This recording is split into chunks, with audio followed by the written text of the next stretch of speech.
Hi, my name is Barry Doyle. I'm the operator of the Rights of Injured Truckers Facebook page and website. I'm here today to talk specifically to 1099 drivers, and what I want to discuss today is one of the ways, and there are several ways, but one of the ways in particular that the Zurich occupational accident policies are really inferior to workers' comp and can leave you without the kind of benefits and access to medical care that you really need after an on-the-job accident. This is really going to be important information. The Zurich occupational accident policy is something like nothing else I've ever seen. It really does leave drivers kind of holding the bag and at risk of not having access to quality medical care. So this is the kind of thing where you should be hitting like, hit share, so that people in your network, especially people who are 1099 drivers in particular, can get this kind of information. So let's start off. When people are hurt on the job and they are employees, they are eligible to get workers' compensation benefits. There are three basic benefits that you get in any workers' compensation case. You get 2/3 of your average weekly wage while you're off. You get your medical expenses taken care of, and there's a lump sum settlement for permanency that's associated with the injury. So the one that we're going to talk about is payment of your medical expenses.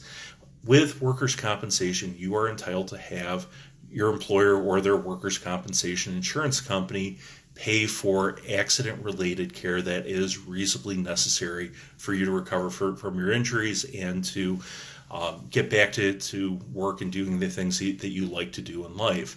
And there really aren't caps as to how much care you can get. If your doctor thinks that this is reasonably necessary, then they're obligated to pay for it. It's really that simple. There aren't limitations, there aren't copays, there aren't deductibles. You are able to get that care, and it's really just that simple. And the whole idea behind it is that, to some extent, being hurt on the job is one of these things that's sort of an act of random chance. And by having people buy insurance to cover on-the-job accidents, that risk is spread out, and it allows people who are hurt on the job, whether it's their fault or somebody else's fault, to recover from that injury and to get back to work. So the key point on this, of course, is that there isn't a cap as to how much care you can get. Not so with the Zurich occupational accident policy. It actually puts a cap as to how much physical therapy you can get. And physical therapy for a lot of injuries is a really crucial part of trying to recover from this and getting back to your prior level of function as best you can. And it sets a hard cap of 36 visits to physical therapy or occupational therapy as part of the recovery process. And 36 may sound like a lot, and I wouldn't necessarily want to go to 36 physical therapy sessions, but for some people it's really crucial, especially for people who have back injuries or knee injuries or shoulder injuries. A lot of times what will happen is you get hurt on the job, and the first thing that's going to be suggested to you is that you get some physical therapy. And sometimes physical therapy helps, sometimes it doesn't, but usually that's one of the first lines of things that you get before surgery is recommended. And a lot of times if people don't get better with physical therapy, they're going to do more diagnostic testing, order an MRI, order a CT scan, do something else to verify that you've got some type of injury that requires surgery. Assume that you do have surgery. The next step on this is going to be to get physical therapy to help you recover from that surgery and get back to your prior level of function. And if you've burned through some of the physical therapy that you're supposed to get in the process of trying to recover before you have surgery, you may not have that 36 sessions. That 36 sessions may not be enough to get you the kind of care that you need to really return to your prior level of function. So what happens then is that you don't have access to the care that you need. That's one of the basic benefits that you're supposed to get with workers' comp. Now, if you're a 1099 driver, one of the things that's going to happen after you're hurt on the job is that the company will tell you that you are an independent contractor. In order to get workers' comp benefits, you have to be an employee, you have to be a company driver. And they're going to direct you to your occupational accident policy.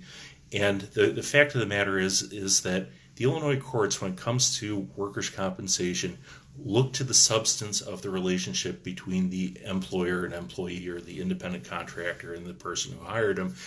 And what they look at is the work that the person is doing, the employee, in this case the driver, is it at the heart of the business of the company, and does the company retain control over the work that the employee does? And if they're operating a trucking company the way that they're supposed to, you need to comply with the motor carrier safety regulations. That's a burden that's put on the company, so they have to retain that kind of control over your work. So the reality is that even though you're called a 1099 driver and you are a quote-unquote independent contractor, in substance you're really an employee. And when courts look at the substance of the relationship, not the form, which is exactly what courts in Illinois do, then they're going to treat you as an employee for workers' compensation benefits, and you're entitled to the full array of benefits that workers' compensation offers. It's a much better set of benefits than the Zurich occupational accident policy. Above or below this video, you're going to see a link. You should click through to that link and check out everything, the 10 ways that we listed out that the Zurich occupational accident policy is not nearly as good as workers' compensation. And it can really leave you short thousands and thousands of dollars if you don't assert your rights to make a claim under workers' compensation. It can leave you without access to the quality medical care that you're supposed to get, and it's a bad deal for people who are 1099 drivers. I hope this has been informative. If you need more information, please visit us at rightsofinjuredtruckers.com. You can call us. The phone number is 312-263-1080. That number again, 312-263-1080. The call is free. You're not obligated to hire us if you do call, but we're certainly happy to talk to drivers at any time about any kind of issue they have after an on-the-job injury. Hope this has been interesting. Thanks for watching.